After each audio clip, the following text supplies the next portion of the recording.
I want to kind of give the background here for what I want to talk about here. You know, I'm a student of the Bible, primarily. I was a pastor in St. Louis for a time, assisting a congregation out there.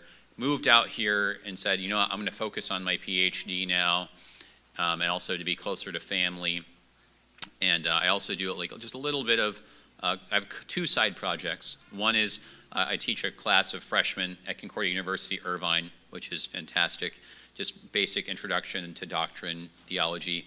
And the other project is the podcast, Thy Strong Word, which is just right up my alley because we just read the Bible, which is, I mean, this is my thing. I'm a biblical studies focus in my PhD program, which is through Concordia Seminary in St. Louis. Done with the coursework, you can write from anywhere. So this program, this is particularly relevant for our purposes today. This program is called Thy Strong Word, and it's just poetry. This is an old favorite Lutheran hymn. We actually sang it last night, if you were there for the evening worship. And those words, I love them. The first line, right? Thy strong word did cleave the darkness, right? And in verse 4, I know cleave, that's not a word you usually use, right? Like, what's the past tense of cleave? Is it cleaved, clove, clave, cleft? Those have actually all been used before. Fun piece of trivia. Verse 4, from the cross thy wisdom shining breaketh forth in conquering might. You know, this is a hymn of something triumphant. You know, it's like God is using his word to cut into the chaos, cut into the darkness. And that's something that it really is a beautiful articulation of, I think, what you see in Scripture. We read Genesis 1 and the rest of the chapters in Genesis sometimes a little flatter than we really should. This is really dynamic stuff. This is not stuff that happened just like a long time ago. This is describing that living, active Word of God that's sharper than any two-edged sword. And I'm hoping that I can show some of that today, because we're answering a challenge when we look at what Scripture, and especially what Genesis has to say about this topic of life. We need to go back into the Scriptures and find the teaching of Scriptures, because it's just like Abby Johnson was saying yesterday. You know, if just half the people in the pews really bought in to what God has to say and really believed it and really wanted to act on it, think about how much we could accomplish. There's a lot of good things that have been said at the conference, and I believe in this one, though. An important one we cannot neglect is, are we going to teach in the church? Are we going to be students of God's Word ourselves? Because it starts with God working on us who are already in the church. We have to believe something. There's got to be a message that's working on our hearts before we're going to invite anybody else to potentially have God work on theirs. And I remember a few months ago when we were going through all the heartbeat bills passing, and there was a lot of backlash, and I was looking on the news online, and there were these people who were saying, I can't believe you guys, you're nuts. You know, you're passing these bills. Really? You're restricting women's rights. You're saying that this unborn lump of cells has more rights than a woman? That really women are so lowly to you? They have so few rights? And that struck me. That struck me because really the conversation has become all about rights. It's all about rights, and the question is, well, we can put a woman and we can put an unborn life on the scales, and it's just a cold calculation, who has more rights, right? And as a student of Scripture, my reaction was this: I don't think that God talks this way. I don't think that God is pulling out his calculator and saying, who's got more rights here?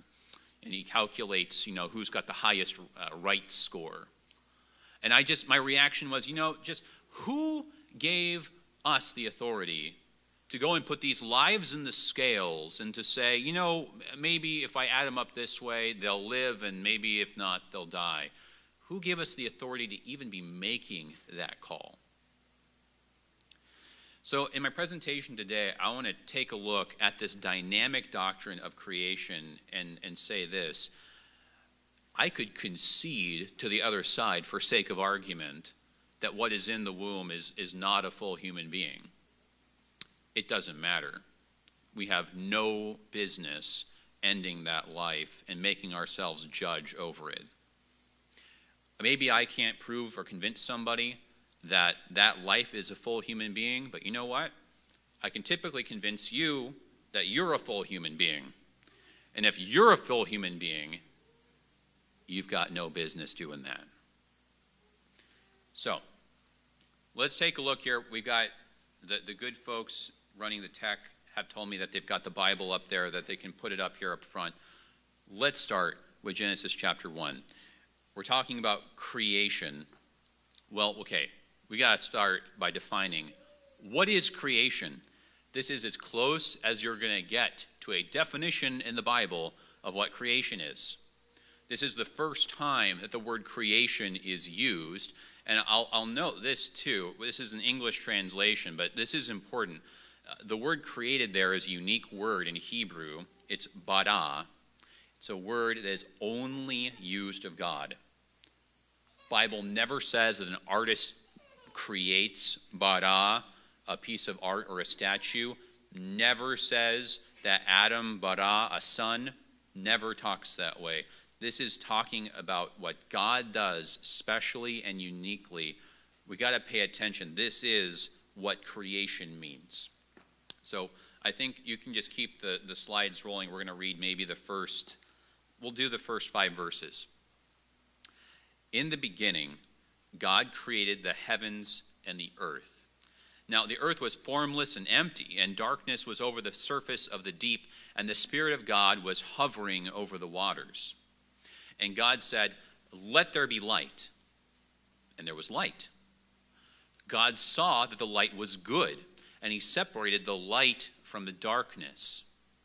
God called the light day, and the darkness he called night. And there was evening, and there was morning, the first day. Like I said, this is as close as you're going to get to a definition here. And there's a lot going on. You know, this is something that it's like, you know, every time you make a New Year's resolution to read the Bible, you start and you read this verse over, right? So we've all read these first few verses a lot of times, right? But there is so much in here. Don't think for a second that you've got all the meaning or that I know how this story goes. There's a pattern here. There's a pattern here, and it's one that's easy to miss. Here's the pattern here. We saw in verse 2, there's a situation of barrenness, of unproductivity. That pair there, it says formless and empty. You could translate that as something like a barren waste. Nothing is happening. It's not going to go anywhere. Nothing will come of it. It's chaotic. What God is going to do is he is going to make something that was unproductive become productive. He's going to take chaos and he's going to turn it into order. And see what it says there, right? He's over the surface of the deep, and the Spirit of God was hovering over the waters. Some people have said, no, hang on a second. Where'd the water come from? You know, like, hang on a second. Where'd this stuff come from? Did God make that too? The thing is, when I read this, honestly, I don't really interpret that to mean that it's like real darkness or real waters or a real sea. Why? Well, we just read it. God created darkness. It says that he separated the light from the darkness and he called the darkness night. He hasn't done that yet. It says in day 2 that God separates the waters from the waters and names them seas. He hasn't created those things yet. This thing, whatever it is less than darkness and it's less than seas. This, in my view, is the closest you can come in ancient Hebrew of describing what we would probably call nothingness. There is no form, there is no shape, there is no discernible order or pattern. It's just, in a word, chaos. So, there's chaos that's about to be turned to order. on productivity about to be made productive. And what happens next here then in verse 3?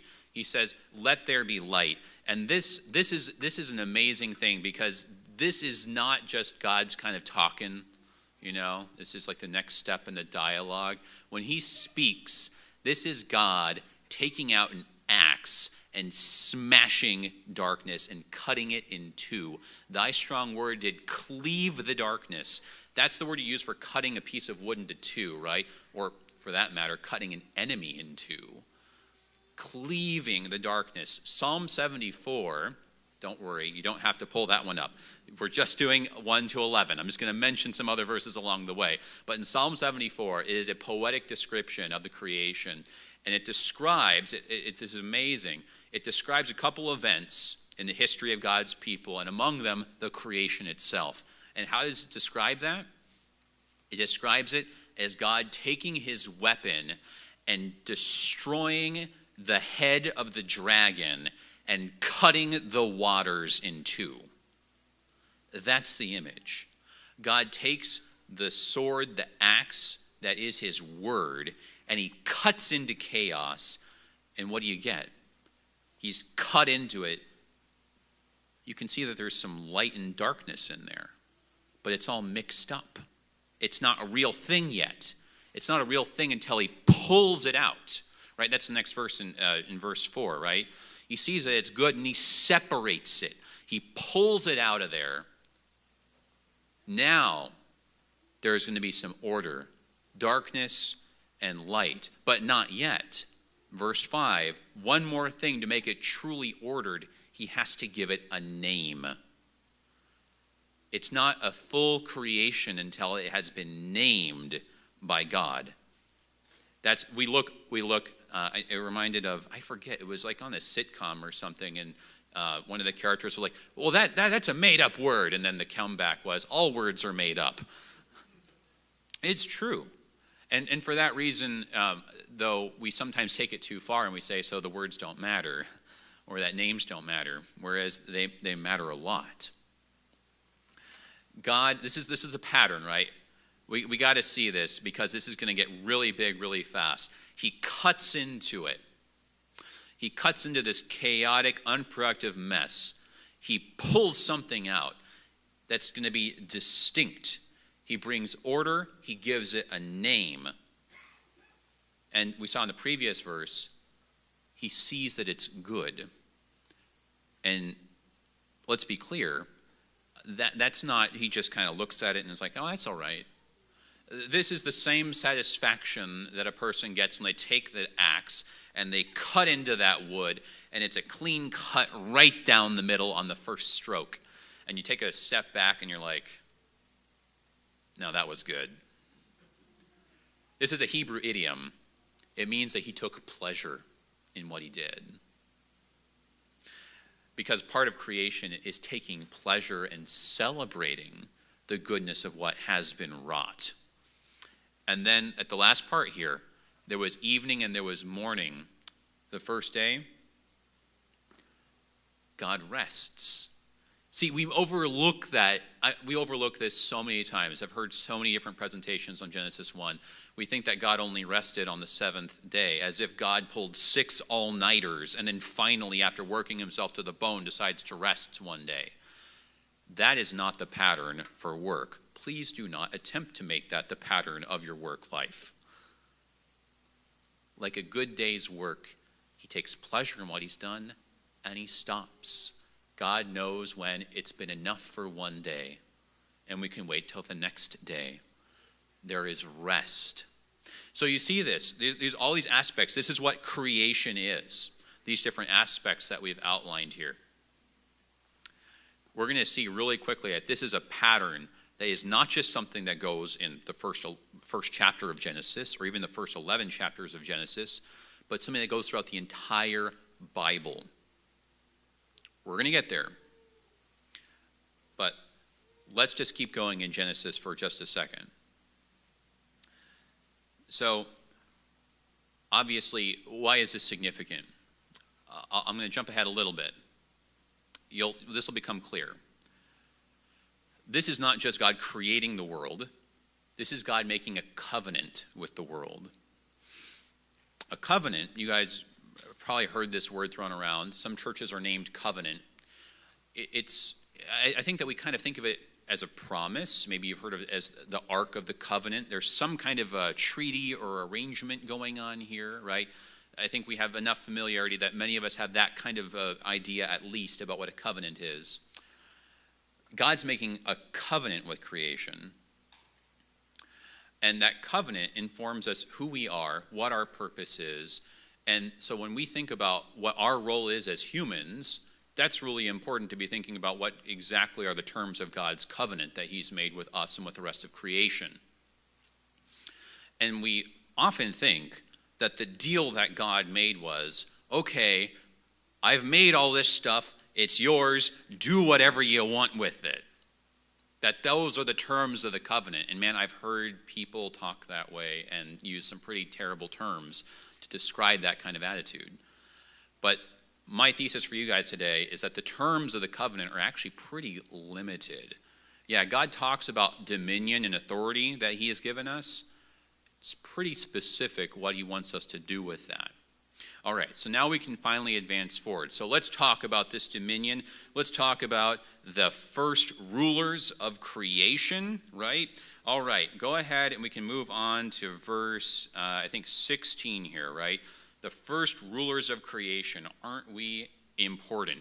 God made two great lights, the greater light to govern the day and the lesser light to govern the night. He also made the stars. Now, wait a second. I thought that we were the first rulers of creation. Turns out something else came before us. The sun and the moon. Very easy to forget this. But this goes to show you what kind of rule or governing or authority God's given us. When we think of the sun and the moon, has God given them the authority to do whatever they want? If the sun says, you know what, wouldn't it be fun if the day was 25 hours long today, right? Wouldn't it be fun if we just kind of made it 12 hours and had a couple extra days spin in, get to the weekend faster? No, obviously not. This is all absurdities, right? The sun and the moon, yeah, they're rulers over the day and the night, but they kind of just have to do what they got to do. There's not really a lot of flexibility there. The terms are pretty well laid set. Their job as rulers is basically just to maintain boundaries. And they're just maintaining the boundaries that God has already put in place. So when we think about then, our rule and governing and our authority, we're not putting anything new into place. We're just maintaining the boundaries that God himself has already put into place, like the sun or the moon. Okay. I'm being mean. Let's go to people now, right? The first thing in God's creation that is truly blessed, right? Because we are holy. That is important. Let's go on. Genesis 1, verse 22 here, right? We are so important. We get the first blessing of God in Genesis 1. God blessed them and said, be fruitful and increase, this, right? Increase in number and fill the water in the seas and let the birds increase on the earth. We don't even get the first blessing in the whole Bible. The birds and the fish do. Right? Do you see what's going on here? This is remarkable for, of course, as someone who loves to eat fish, right? But no, that's not where we're going with this. This is not getting to vegetarianism yet, or not really at all. We just had chicken for lunch. What is going on here? The birds and the fish get blessed. Subsequently, the land animals are going to get blessed. The sun and the moon are rulers. They didn't even get blessed. What's the pattern here? Life gets blessed. Not even just human life, but all life on earth receives a special blessing from God. The sun, the moon, the mountains, none of that gets blessed. Until now we have a blessing, and it's the birds and the fish. Animal life. And whatever God blesses, he makes holy. You guys know that when he talks about day 7, it says later on, don't skip to this yet, but he says later on, God blessed the 7th day and made it holy. Whatever God blesses is holy. He makes life holy, animal life holy.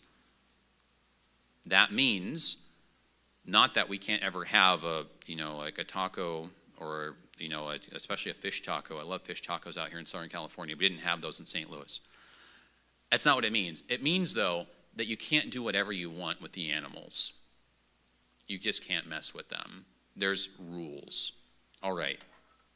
I will finally, for real, stop being mean. I appreciate your patience with my attempts at provocative humor here. So let's go on to the real part about human beings here, verse 26, if you could.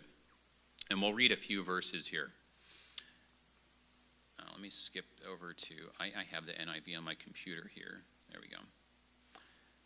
Then God said, let us make mankind in our image, in our likeness, so that they may rule over the fish in the sea and the birds in the sky, over the livestock and all the wild animals, and over all the creatures that move along the ground. So now we finally come to our authority, right? And notice here, what is put into our authority?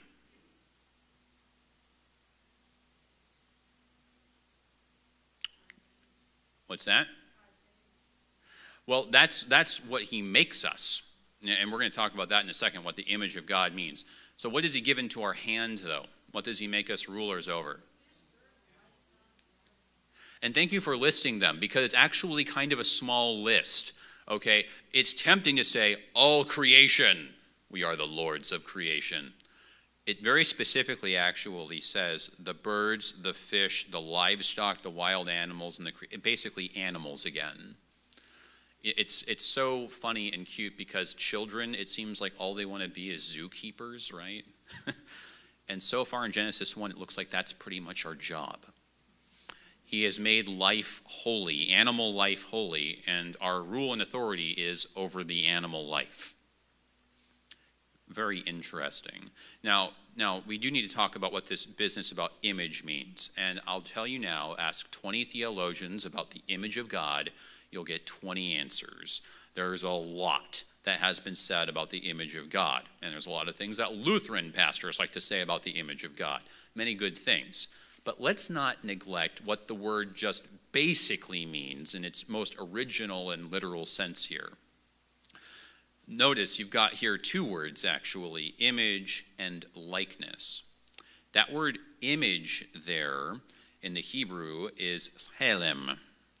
That word is the same word. We did this on Thy Strong Word recently when we were looking at Daniel. It's the same word for the thing, the statue that King Nebuchadnezzar of Babylon built that was ostentatiously 60 cubits high and 60 cubits wide, and said, oh, everyone has to bow down to this thing. In fact, the word usually means statue, and more often than not refers to a kind of idol statue. Now, why would God use that sort of word to describe how he made us? You look at the next word, our likeness. That word is a little bit more flexible, though it very often does refer to something that you carve out. It can refer to a couple other things, maybe just a resemblance of a face, but it can and very often does refer to a resemblance or a likeness that you would use even in some kind of cultic, that is to say, worship context. Literally here, and take this the right way, we are God's idol. Now, what could that mean? The closest analogy to this verse is in Exodus chapter 20. The words are not exactly the same because there we're very, very specifically talking about things that you carve out in a very literal way. These words are more flexible, but they're synonyms. And what does it say in Exodus 20? Well, to paraphrase, you will not make for yourself any graven image of any likeness of any bird, fish, so on and so forth. Look at that. Pretty much the list of the things in verse 26. I mean, the whole verse 26 is an analog of that commandment, which many Christian traditions use as the second commandment. Now, what does that tell you? What does that tell you about what the image of God is? We're going to come back to this at the end, but in a nutshell, this is how the rest of creation worships God, is through us. In the ancient world, an idol served the function of a medium. So whatever you would do to the idol, you would do to the god. So people would bow down to the idol, like King Nebuchadnezzar's image, right?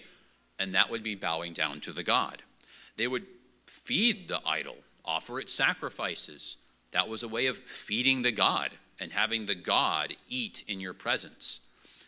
Conversely, whatever the idol does, it's like the god does. So if you have the idol in this place, that means that that God's presence is in that place. If that idol is facing towards you, then that God is looking at you and putting his favor and protection upon you. That's us for the true God. Think about it. Why can't you make an idol or a statue of God? Why would that be so blasphemous? Because God already made one. Right here. When the animals of this creation serve us, they serve God himself. That's the idea. We are the facilitators and worship leaders of the whole living order of creation. It's a pretty big job description. Sounds like a pretty significant purpose in life. That is our responsibility and our dominion. We are basically enforcing the boundaries that God's already put in place to facilitate worship of him.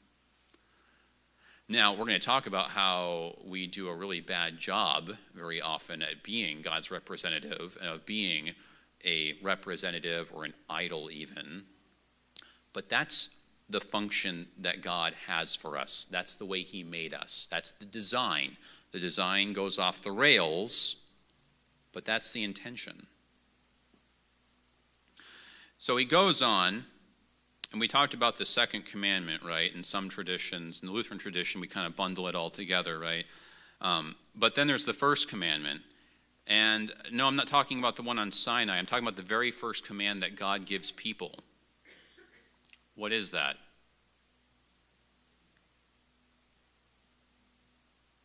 It's the very first thing that God tells us to do. What's the prime directive of humanity? Be fruitful and multiply. So go ahead and go on to verse 28 there. God blessed them and said to them, oh, there's our blessing, said to them, be fruitful and increase in number, fill the earth and subdue it, rule over the fish in the sea and the birds in the sky and over every living thing that moves on the ground. So there you have it. The very first thing that God tells us to do is to be fruitful and multiply.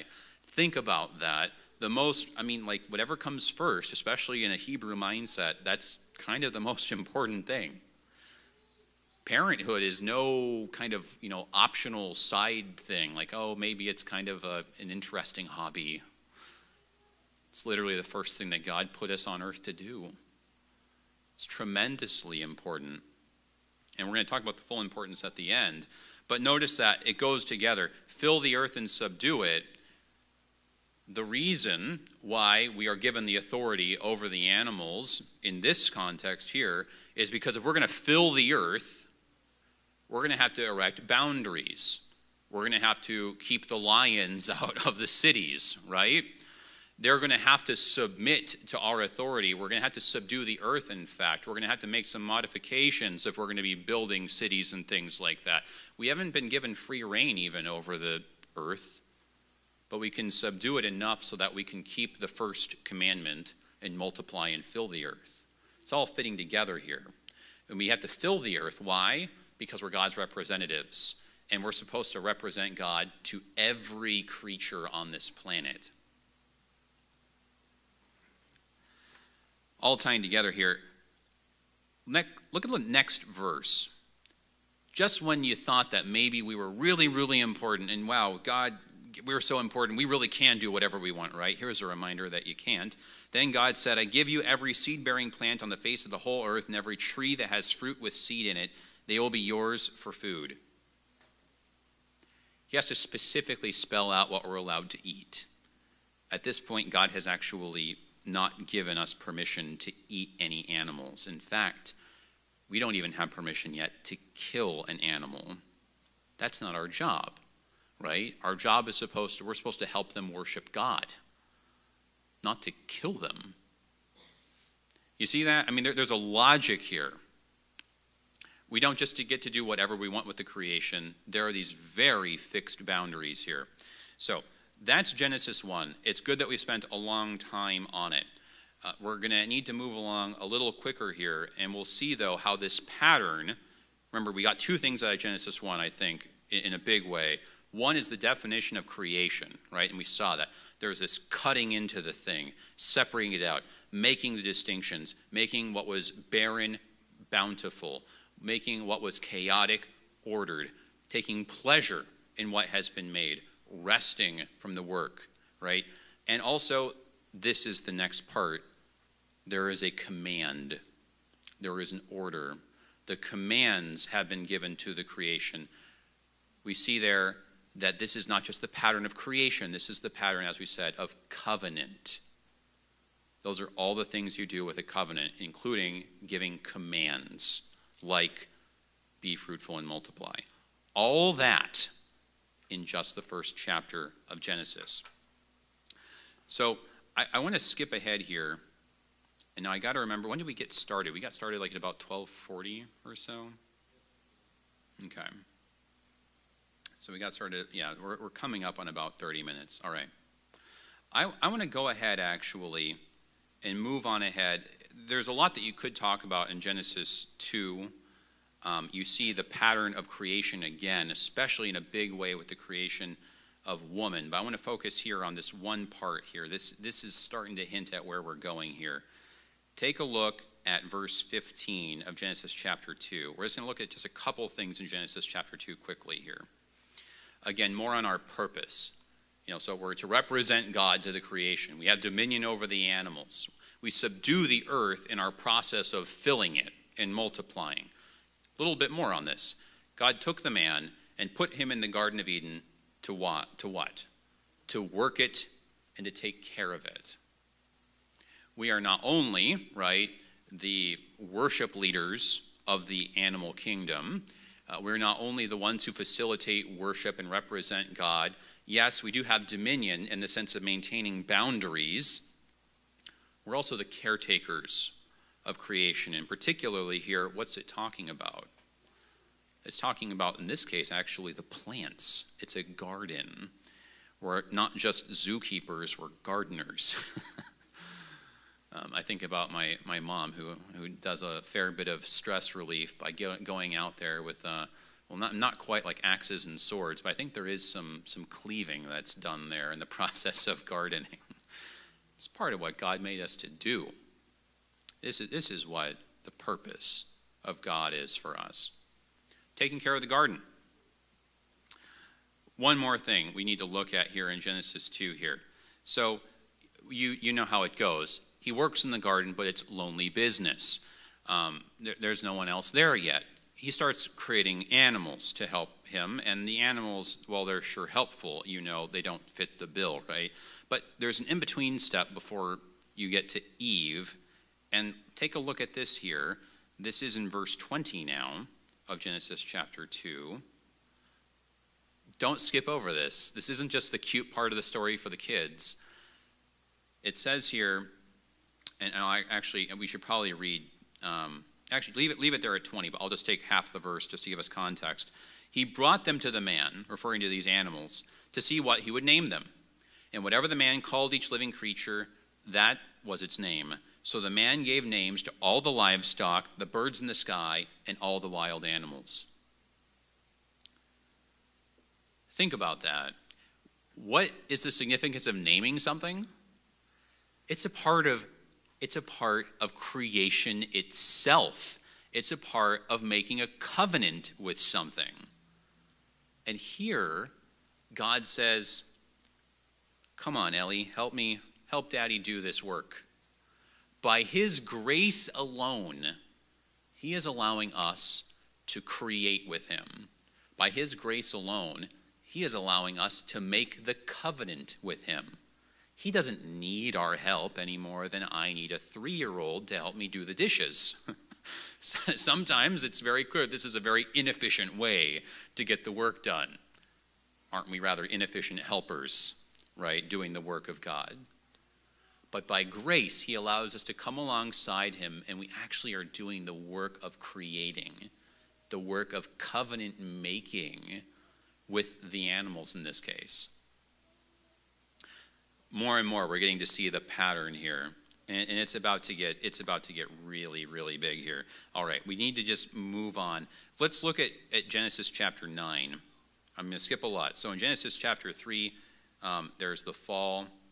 There is very strikingly at the end of Genesis chapter 3, the death of animals. God clothes Adam and Eve with skins, it says. Apparently, animal death has finally been permitted, at least insofar as it puts clothes on our back. We know from Genesis then 4, with Cain and Abel, since Abel was one who kept flocks and he made sacrifices, apparently animal death was also permitted for the purposes of sacrifices.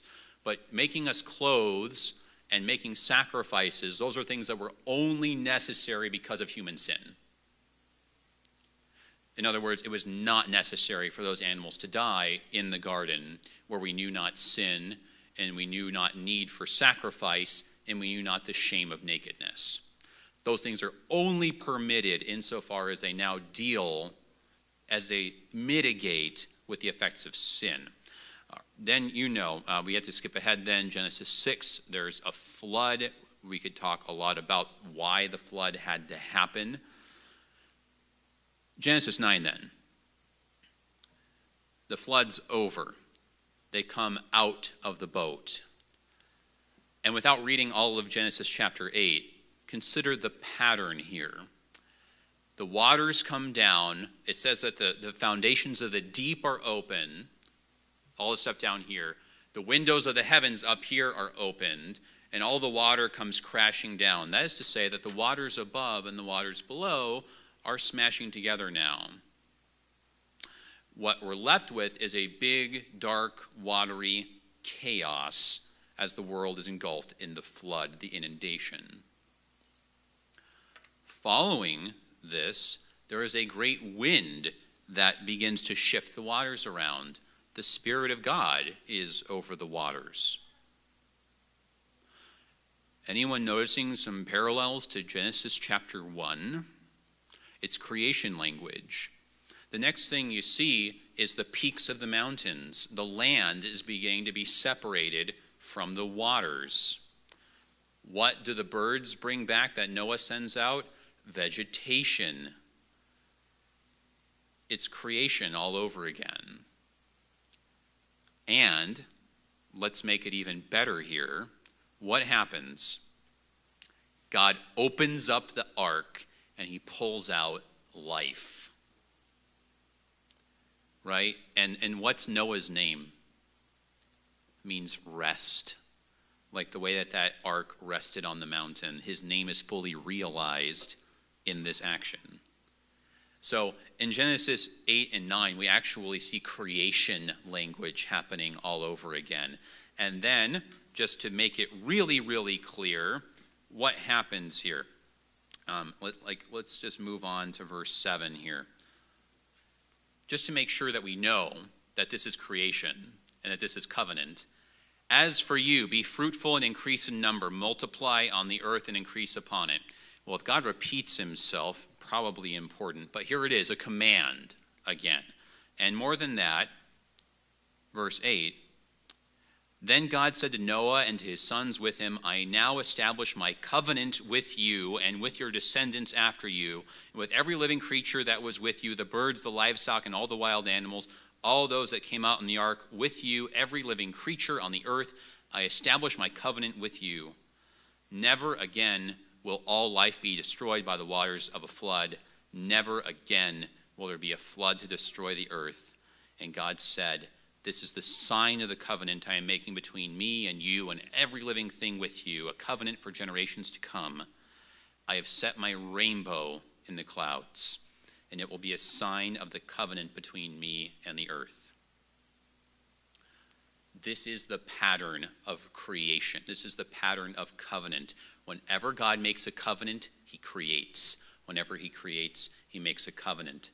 There's the cutting open. There's the making unproductive productive, right? 2 of every kind are spared to make them fertile and to bless them and to multiply. He brings order out of chaos. He pulls out distinctions where there used to be just blurred lines. He brings a command and he makes a promise. Covenant and creation, again and again and again. Now, there's really a few things that you could say about Genesis 10 and 11. Put that aside maybe for Q&A. What happens in Genesis chapter 12? Why are we given all this really cool stuff in Genesis 1 to 11? What's it paving the way for? This is all an introduction to something. What happens in Genesis chapter 12? What's the point of all this? In particularly, what's that? Abram. This is an introduction to Abram because why? Out of Abram, this is amazing here, guys. Think about this. All right, I'm going to walk away from the computer for a second. Think about this. What happens? He finds Abraham and he says, what? Out of you, and who is he? An old dude with an old wife, and they're barren. Just like in Genesis 1, verse 2. And I am going to make you fertile and multiply. I'm going to make a nation out of you. I mean, that's the language. I'm going to pull a nation from your loins. More than that, he gets out his axe again. When he makes this covenant, he cuts a bunch of animals in 2. Lines them up on 2 different sides. The presence of God goes in between the cut pieces. Because, in fact, the verb for making a covenant in Hebrew is the verb cut. Very deliberately. There's always cutting when God creates and when he makes a covenant. He goes and he makes this covenant with Abraham. He makes a promise, that many promises, in fact, that his children, his descendants, will be numerous. They'll inherit the land. They'll be a blessing to all of creation, etc., and the rest of it. And he gives them a command, particularly circumcision. And what does it say? It says, Abraham believed God, and it was counted to him as righteousness. And what's James say in chapter 2? That when he did believe God, God was pleased with him. Because ultimately it is faith that pleases God. God takes pleasure in this covenant, in this creation. And for Abraham, there is rest and enjoyment with Isaac, who is spared.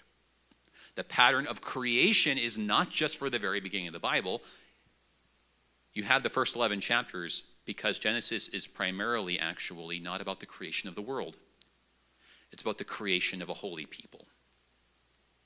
Because, in fact, that's what the entire first 5 books of Moses, the Pentateuch, is about. The creation of a holy people.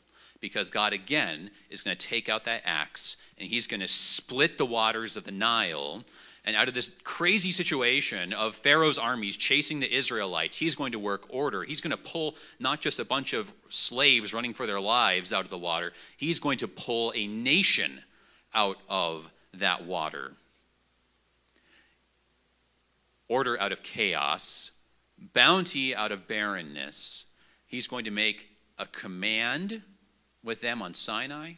He is going to make a promise to them. The pattern of covenant in creation happens again and again and again. It's the pattern of the entire Bible.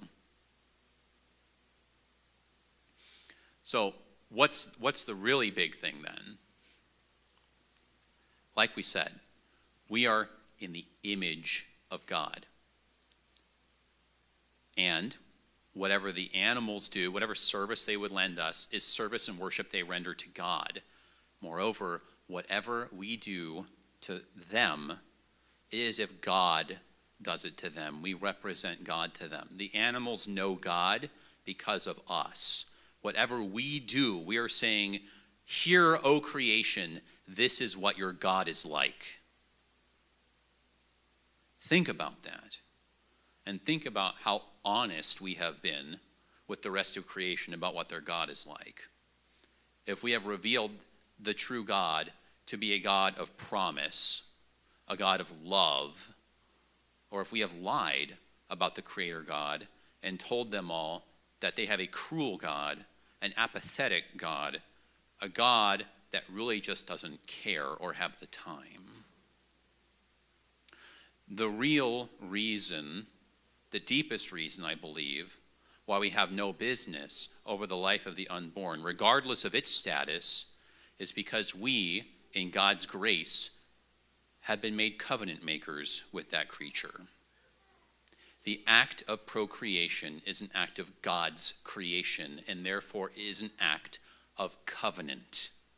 Not just the wedding ceremony between the man and the woman, but the man and the woman together representing God to their creation.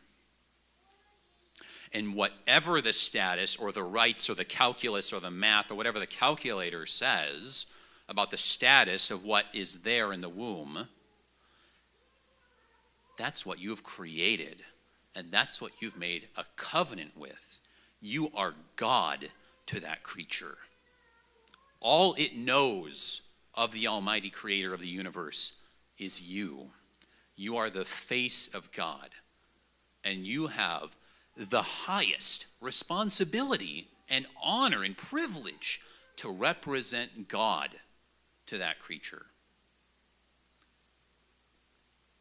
What do you say through your actions about what kind of God that creature has?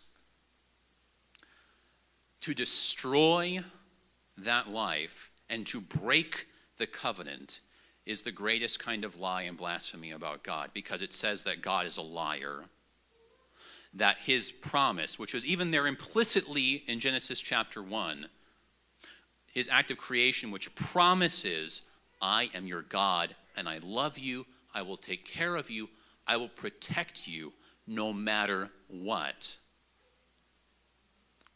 To break that promise, to break that faith, and to destroy that life is about as bad as God saying, you know what, forget this, and destroying all of creation and bringing it back to the deep, watery chaos thing, the nothingness that it all started out to be.